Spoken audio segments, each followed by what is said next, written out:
بسم اللہ الرحمن الرحیم۔ جو پانی وضو یا غسل کرنے میں بدن سے گرتا ہے وہ پاک ہے، یعنی اگر وہ کسی کپڑے وغیرہ پر لگ جائے تو وہ کپڑا پلید نہیں ہوگا،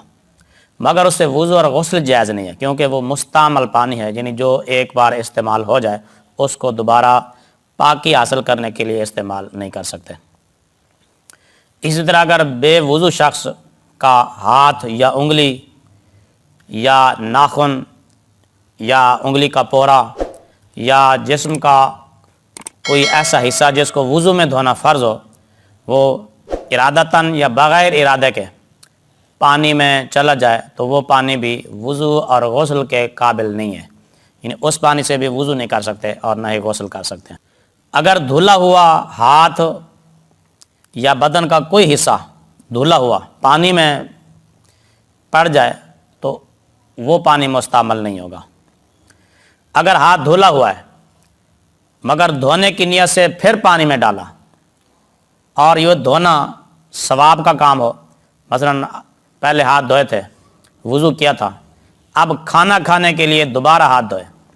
یا باوضو آدمی تھا پھر دوبارہ وضو کرنے کے لیے ثواب کی نیت سے دوبارہ وضو کیا، تو یہ پانی بھی مستعمل ہو جاتا ہے اس طرح۔ تو اس طرح بھی ایسے پانی سے بھی وضو اور غسل جائز نہیں ہے، اور ایسے پانی کا پینا بھی مکروہ ہے۔ اگر ضرورت کے تحت ہاتھ پانی میں ڈالا، مثلا کوئی بڑا برتن ہے، کوئی بالٹی ہے، ٹب ہے، یا کوئی پتیلا ہے یا ڈرم ہے کہ اس سے پانی نہیں لیا جا سکتا، اور کوئی چھوٹا برتن بھی نہیں ہے کہ اس سے پانی بھرا جائے، اور نہ ہی اس برتن کو انڈیلا جا سکتا ہے، انڈیل کر پانی نکالا جا سکتا ہے، جھکا کر پانی نکالا جا سکتا ہے، تو ایسی صورت میں یہ انگلیاں ہاتھ کی ملا کر اس سے پانی اچھل کر بایاں ہاتھ دھو لے، اور یہ ہاتھ جب دھل جائے تو پھر اس ہاتھ سے پانی نکال کر دایاں ہاتھ دھو لے، پھر دونوں ہاتھ پانی میں ڈال کر جس طرح بھی چاہے پانی میں لے سکتا ہے، پانی اس سے لے سکتا ہے۔ اسی طرح اگر کنویں میں رسی یا ڈول گر گیا اور پانی نہیں ہے باہر کے، اس سے پاؤں دھو کر کنویں میں داخل ہو یا ہاتھ دھو کر کنویں میں داخل ہو، تو بھی بغیر ہاتھ یا پاؤں دھوئے کنویں میں رسی اٹھانے کے لیے یا ڈول اٹھانے کے لیے داخل ہوا تو وہ پانی بھی مستعمل نہ ہوگا۔ اگر بغیر ضرورت کے وہ پانی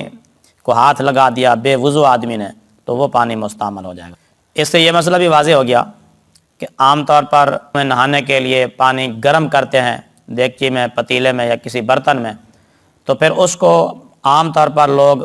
مسئلے سے ناواقف ہونے کی وجہ سے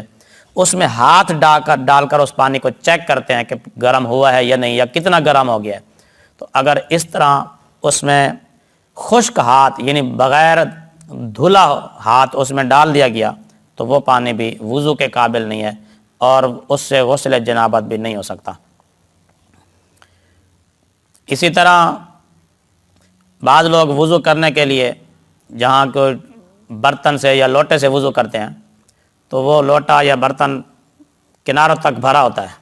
اور اس کو اوپر سے پکڑ کر اٹھاتے ہیں، تو یہ عموماً انگوٹھا یا انگلی اس پانی میں ڈوب جاتا ہے اس برتن میں، تو ایسی صورت میں بھی اس پانی سے وضو نہیں ہو سکتا۔ اور اسی طرح استنجا کرنے کے لیے جب باتھ روم میں لوٹا بھرتے ہیں پانی کا تو اس میں عموماً جب زیادہ بھر جاتا ہے تو اوپر سے جب اٹھاتے ہیں تو یہ انگوٹھا اور انگلی وغیرہ اس میں ڈوب جاتے ہیں، تو وہ پانی بھی مستعمل ہو گیا، تو اس پانی سے بھی استنجے کی جگہ پاک نہیں ہوگی۔